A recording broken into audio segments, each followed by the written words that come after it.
mais chaque jour Facebook ket ndeysaan suñu mbokk insuffisant en fait insuffisant mais réno yi ñu ngi leen di jàlle seen président mais chaque jour Facebook ay ket la dama ne gars yi joxe leen ket mais au-delà de la quête il faut changer structurellement la situation de ce pays il faut gars yi génn ñu xeex pour que ñu transformer cette situation-là xaalis bi nañ ko dugal fi mu war a dem et effectivement santé ci la bokk l'hôpital est malade l'hôpital qui doit nous soigner moo njëkk feebar et hôpital bu feebar xaw ma naka lay soigner ay citoyens yu feebar et c'est ça la situation qu'il faut changer et malheureusement président Macky Sall nekkul ci tànk yooyu posé wul ay actes forts ci loolu et c'est dramatique et loolu nag c'est aux populations de transformer cela maintenant oui askan wi dañ koy sensibiliser dañ koy conscientiser man personnellement kenn mësuma dégg ma xalab maanaam citoyens yi waaw da ngay dégg sax ay nit naan ah non il y a un an élection présidentielle ñoom ñoo voté le président Macky Sall ñaw seen affaire la man je suis pas de ceux-là je le dis pas parce que gëmuma ko dama jàpp ne conscience des populations day avancer day yokk et que on peut tromper une partie du peuple tout le temps mais on ne peut pas tromper tout le peuple tout le temps et mbas mi malheureusement bokk na ci jafe-jafe président Macky Sall mbas mi dafa wan ne président Macky Sall lu ñu doon wax yëpp dara du ci dëgg ay taux de croissance ak ay meilleur ministre de la santé meilleur ministre de l'économie et des finances mbas mi dafa wane ne loolu yëpp ay waxi kase la et li wokk maanaam Sénégal moo wokk France de déedéet avant mbas mi les Français savaient que seen système bi baaxul avant mbas mi le personnel de santé faisait des marches pour dire que Macron yaa ngi wàññi lal yi Macron yaa ngi def lii si dans tous les pays c'est que ñii dañuy tappale président Macky Sall du ci mbas mi la xamee ne amul système de santé Macron du ci mbas mi la xamee ne amul système de santé parce que les syndicats de la santé d'ailleurs France bokk na ci secteur yi taux de suicide bi gën a élevé personnel de santé pourquoi infirmiers yi dañuy xaru parce que ndeysaan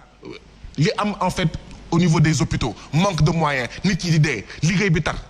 mënuñu ko supporter et que xëy na ñun nu ñu dëgëree nu ñu gëmee yàlla d'accord du ñu xaru mais de tous les pays du monde c'est parce que ce sont les politiques libérales les politiques néolibérales ni mu amee fii noonu lay décliner woo France noonu lay décliner woo États-Unis pourquoi est-ce que États-Unis mbas mi ñan lay gën a dóor noirs yi chicano yi maanaam les latinos ak ñooñu pourquoi parce que ce sont les plus pauvres parce que la santé aux États-Unis aussi c'est une question de xaalis France la même chose fii la même chose ñun bañuñu kenn dem faju bitim réew li ñu wax dafa leer ñii di ñu jiite di dem faju man defe naa sax dañoo war a toll foo xam ne Sénégal dañuy ne ministre de l'éducation nationale sa doom école publique la war a jàngee boo ko mënul doo nekk ministre de la santé ministre de l'éducation nationale man maa ko wax dama ne ministre de l'éducation nationale Sénégal war nañ toll foo xam ne dañoo war a ne sa doom day jàngee école publique wala doo nekk ministre parce que tu sabotes notre éducation mais les politiciens de ce pays nekk ci ministères yi ils n'ont pas confiance en leur propre système de santé ñun loolu la ñu laaj de waxuñu Omar Faye bu nekkul ministre nekkul ci gouvernement bi am xaalisam di dem mekki di dem faju bitim réew encore que je me dis que réew bu amee système de santé bu baax ça doit être très marginal kuy def tourisme médical les Français qui viennent se soigner au Sénégal bu amee comme ni nga ko waxee c'est tellement marginal que wax dëgg yàlla jarul wax parce que foog naa ne Français yi quand même seen bakkan la ñu bëgg kan mooy ñëw fajoo Sénégal c'est un mouroir donc ñun lu ñuy dut baaraam mooy l'élite politique de ce pays nekk aux manœuvres et tu n'as pas confiance en ton système de santé tu n'as pas confiance en ton système d'éducation Nigéria gars yi dañoo defoon benn étude boo xam ne dañoo gis ne doomu ñi nekk ministre les élites politiques nigérianes seen doom li ñuy fay dans les universités aux États-Unis moo ëpp budget éducation bu Nigeria. Justement en parlant mais c'est un drame. Kandji nekk mais Kandji Demba Kandji mais ce n'est pas n'importe qui. Il va faire du tourisme médical. Ça c'est un problème. loolu la ñuy dut baaraam. Un autre problème qui se pose actuellement muy secteur ba nga xamante ni dafa ñooñal ñëpp muy secteur de l'éducation xam naa ni professeur dina si gën a mën a wax fan yi passé mu di mercredi bi rek amoon nañu anticiper philo donc avec Covid-19 bi nga xamante ni moom moo lalu actuellement avec le bac ça a été très compliqué loo si xalaat. alors sànq rek maa ngi doon tooñ professeur Sanoussi Ba naan ko ndeysaan y a eu des élèves qui ont demandé à leur professeur mais lan mooy angoisse profonde c'est vrai. maanaam ça pose aussi maanaam làkk yi ci indépendance ak souveraineté bi ñuy coow nii yëpp bokk na ci bu ñu buggee réellement indépendant ci école yi ci université yi ñuy jàngee làkku réew mi parce que booy jëfandikoo beneen làkk daf lay façonné nga nekk italien bu ndaw français bu ndaw waaw au lieu nga sopp sol dal ngaay wala cere wala ñoom seen yow tu penses blé tu penses xawma Louis Vuitton donc les langues ne sont pas neutres bien au contraire ñoom Jacques Attali français yi dañ koy théoriser ne ñun dañoo am avantage ci ay États-Unis ak Japon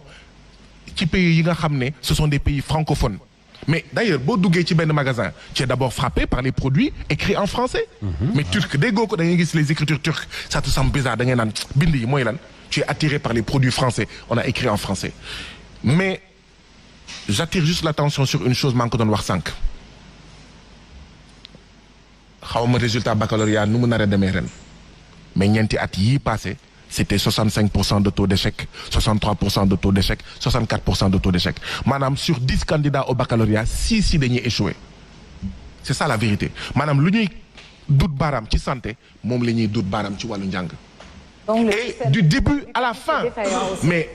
au niveau du préscolaire ñi war a dem jardin d'enfants taux brut de préscolarisation mu ngi toll à 18%. Ça veut dire que déjà foofu la affaire yi di commencer parce que les enseignants du CI ñoom ñëpp xam nañ ne jour de rentrée scolaire bu ñuy xool xale yi danañ kii de war na def jardin d'enfants kii jaarul jardin d'enfants kon dafa am solo fii sur 100 enfants yu war a def jardin d'enfants 18 ñooy dem jardin d'enfants déjà y a un problème foofu nga dem donc au baccalauréat 60% de taux d'échec enseignants yi doyuñu les abris provisoires parce que foofu tamit d'accord xaalis bi fu ñu ko war a dugaluñ ko moo tax les enseignants sont dans le dénuement boo ci boolee nag gouvernement boo xam ne mi kàccoor la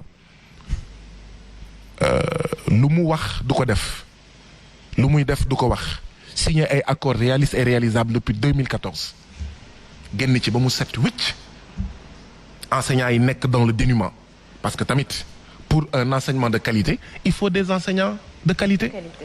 or bëri na enseignants yoo xam dañ leen war a former maa ngi fàttaliku ay le volontariat foofu tamit FMI ak Banque mondiale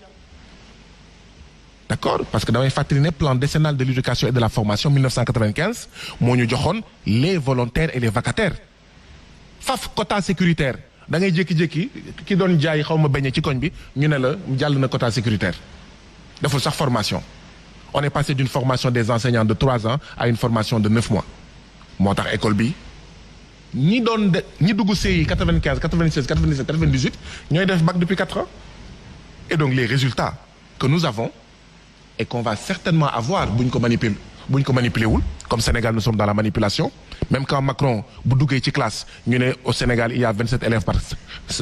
par salle de classe d'accord ñu wax la ne fii on a atteint xawma 1 million de tonnes de riz ñu war a joxe ay vivres ñuy dem di jënd ay vivres en fait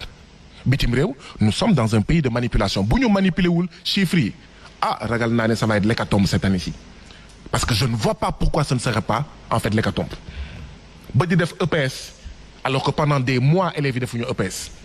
en fait dama am tiitange moo tax tamit fokk ñu jóg si parce que suñuy doom suñuy sët bu ñu toogee seetaan l'école publique ça va être la catastrophe Serigne Mbaye Thiam moo décrire situation bi bu baax a baax bi mu nekk ministre de l'éducation nationale li may waaj a wax nii moom moo ko wax mu ne l'école sénégalaise est une fabrique d'échecs maanaam usine boo xam ne day jur lajj effectivement 65% de taux d'échec 64% de taux d'échec effectivement l'école sénégalaise est une fabrique d'échecs donc ni ñu war a soppiwee wérigu yaram bi noonu la ñu war a soppiwee njàng bi et mbas mi dafa wane ne toutes les critiques yu ñu doon def ci différents secteurs yi elles sont vraies da nga war a fullal wérgu yaram da nga war a maanaam fullal itam li nga xam ne moom mooy njàng bi les secteurs dits sociaux yi nga xam ne FMI ak Banque mondiale dafa doon wax tous les états soumis ne leen moins d'état mieux d'état bu leen wàññi leen seen loxo dans les secteurs dits sociaux mais mu ngi nii et ça nous rattrape dramatiquement tragiquement et donc il faut changer de paradigme il faut déconstruire cela il faut aller vers d'autres voies Einstein nag am na lu mu waxoon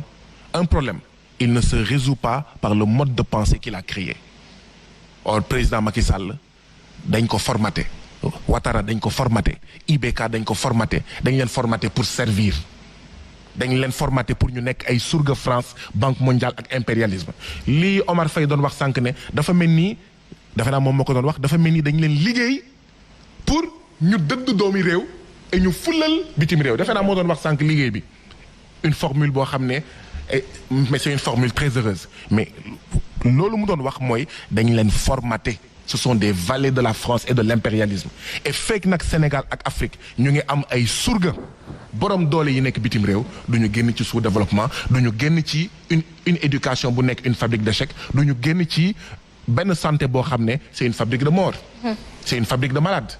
voilà. Merci beaucoup Guy Marius Sagna. Alors professeur, je vous interpelle là-dessus parce que ce matière moom la ñu doon def bac récemment ni mu di mercredi bi passé ak ce